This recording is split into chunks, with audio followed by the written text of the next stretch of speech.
Nous sommes venus aujourd'hui pour parler du problème de la fiscalité pour les produits de microfinance islamique. Alors comme vous le savez, cet atelier est d'une importance capitale parce que la fiscalité influe sur les coûts.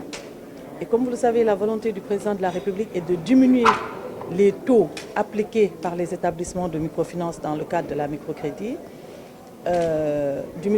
Donc, parler de la fiscalité nous permettrait de faire les réajustements nécessaires pour qu'il n'y ait pas de double taxation ou d'une taxation excessive.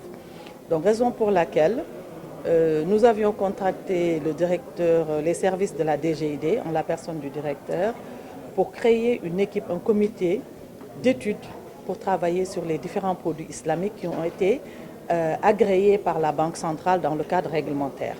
Donc si vous suivez nos ateliers depuis le début, c'est une suite logique de ce que nous sommes en train de faire pour la mise en place et l'ouverture des guichets islamiques.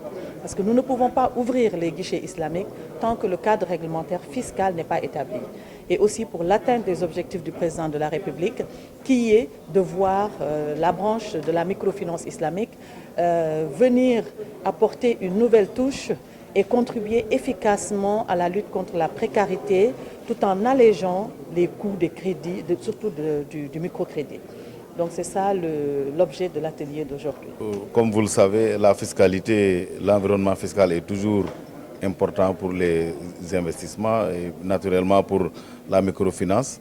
Et comme je le disais tantôt dans mon discours inaugural, c'est en droite ligne avec le programme Yatal. Donc nous allons effectivement réfléchir sur un dispositif fiscal adéquat qui permet le développement de la microfinance islamique.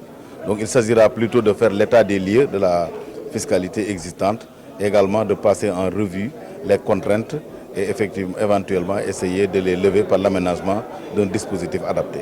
Du moment que les produits islamiques sont des contrats, il va falloir que la DGID puisse s'y pencher et éviter qu'il y ait une double taxation par rapport aux différentes étapes de financement. Parce que comme vous le savez, la finance islamique se fait dans la plupart des cas sur un mode triangulaire.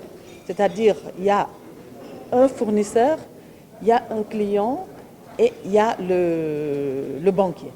Donc cette triade-là, on peut avoir l'impression qu'il y a trois consommateurs alors qu'il n'y a qu'un seul consommateur final. Donc ce flux qui circule en travers ces trois acteurs peut, si on suit la programmation de la fiscalité actuellement, ça peut amener à qu'il y ait une double taxation qui va alourdir le consommateur final. Et pour éviter ça, du moment que la microfinance est une nouvelle dynamique qui entre dans notre pays, nous avons invité la DGID autour de la table pour leur présenter les différents produits, leur expliquer les contrats, les modalités pratiques de consommation pour que eux, en leur sein, qu'ils puissent réfléchir à ce que le consommateur final ne puisse payer que ce qu'il doit payer par rapport aux autres. Sinon, ce serait une discrimination négative par rapport à la finance islamique qui se serait passée. Il s'agira plutôt de faire un état des lieux, un diagnostic de la situation existante. Et je crois que les services de la DGID ont déjà commencé à travailler avec Promise, les services de la législation depuis longtemps. Et les conclusions, effectivement, vont atterrir sur la table du directeur général et des ateliers seront organisés et les solutions idoines, éventuellement, seront prises pour le développement de la microfinance islamique.